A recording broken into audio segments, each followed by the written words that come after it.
हम बात कर रहे हैं उन आदतों की जो आपकी इमेज को बनाती हैं या स्पॉइल करती हैं। आपकी इमेज को स्पॉइल करने की एक सबसे बड़ी वजह है आपका अनकंट्रोल्ड एंगर। या गौतम बुद्ध ने कहा है कि क्रोध एक गर्म कोयले की तरह होता है जिसे हम फेंकने से पहले खुद पकड़ते हैं। मतलब साफ है कि क्रोध उस व्यक्ति का तो बाद में बुरा करता है जिस पर हम क्रोध कर रहे हैं, पर उससे पहले वह हमें नुकसान पहुंचाता है और हमारी छवि को नुकसान पहुंचाता है।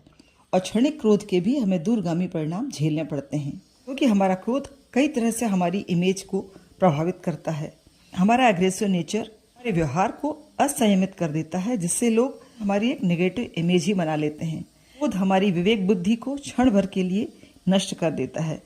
हम यह चाहते हैं कि सामने वाला हमारी बातों से हर्ट हो। गुस्सा तो पल भर में शांत हो जाता है, पर शब्दों की चोट आहत कर देती है। And as it is said, the words spoken can not be taken back. अविवेकपूर्ण क्रोध जजमेंट की पावर को, हमारी सोचने की क्षमता को नष्ट कर देता है, जिससे कि हमें इस बात का एहसास नहीं हो पाता कि हम जो कर रहे हैं वो गलत है या सही है। हमारी मेंटल और फिजिकल हेल्थ को नुकसान पहुंचाता है। लोग हमारे प्रति गलत धारणा रखने लगते हैं और मंद रखने में अनइजी फील करते हैं। एंगर चूंकि एक मेंटल स्टेटस है, तो यदि डिटरमाइंड हो खुद से, तो आप इससे अपने क्रोध को कंट्रोल कर अपनी इमेज को आहत होने से बचा सकते हैं। कोई व्यक्ति, कोई अदर फैक्टर्स तब तक आपकी क्रोध नियंत्रण में हेल्प नहीं कर सकते जब तक इस बात का सेल्फ रियलाइजेशन ना हो, ने आपको कितनी बार हर्ट किया है और आपकी लाइफ में कितना प्रभाव डाला है। तो पहले तो खुद ही अपने इस क्रोध के बारे में सचेत होना पड़ेगा। किसी भी अप्रिय बात को लेकर प्रतिक्रिया क्षणिक होती है। जरूरी नहीं कि आपका किसी पर क्रोध हमेशा गलत होता है।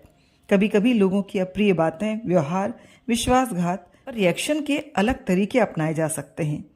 या तो चुप हो जाएं, उस जगह से हट जाएं, जिसके प्रति क्रोध है उससे दूर हो जाएं, से हट जाएं। यह तभी होगा जब सोचने के लिए हम खुद को थोड़ा समय देंगे। व्यायाम, योग, ध्यान, ये वो ताकत होती है जो आपके मस्तिष्क को, सांसों को और बुद्धि को हर स्थिति में संयत रखने की आदत विकसित करने में हमारी मदद करती है, क्योंकि क्रोध पर नियंत्रण एक दिन में नहीं किया जा सकता। तो ये आदतें इंस्टेंट नहीं, पर धीरे धीरे हमारे स्वभाव को निश्चित रूप से परिवर्तित करती हैं। क्रोध, नाराजगी तभी बढ़ती है जब यह ज्वालामुखी की तरह हमारे भीतर सुलगता रहता है। अतः इसके लिए सही वक्त आने पर सामने वाले व्यक्ति से बात करें और जानने की कोशिश करें कि उनका व्यवहार आपसे क्यों अनापेक्षित है। तो आप व्यर्थ के क्रोध से बच जाएंगे और आपकी पर्सनल और प्रोफेशनल लाइफ पर आपका क्रोध असर नहीं करेगा। गुस्सा बेवजह नहीं आता। यह एग्रेसिव तभी होता है जब बार बार इनजस्टिस, डोमिनेशन या इंसल्ट होती है।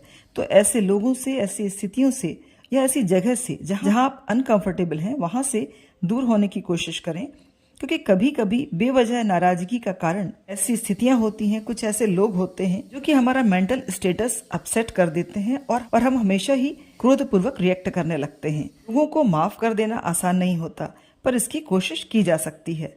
जो व्यक्ति आपके लिए मायने नहीं रखता, उस पर गुस्सा करने की बजाय उसका निर्णय ईश्वर पर छोड़ दें, और जो आपके लिए मायने रखते हैं उनके लिए थोड़ा खुद को बदल लें।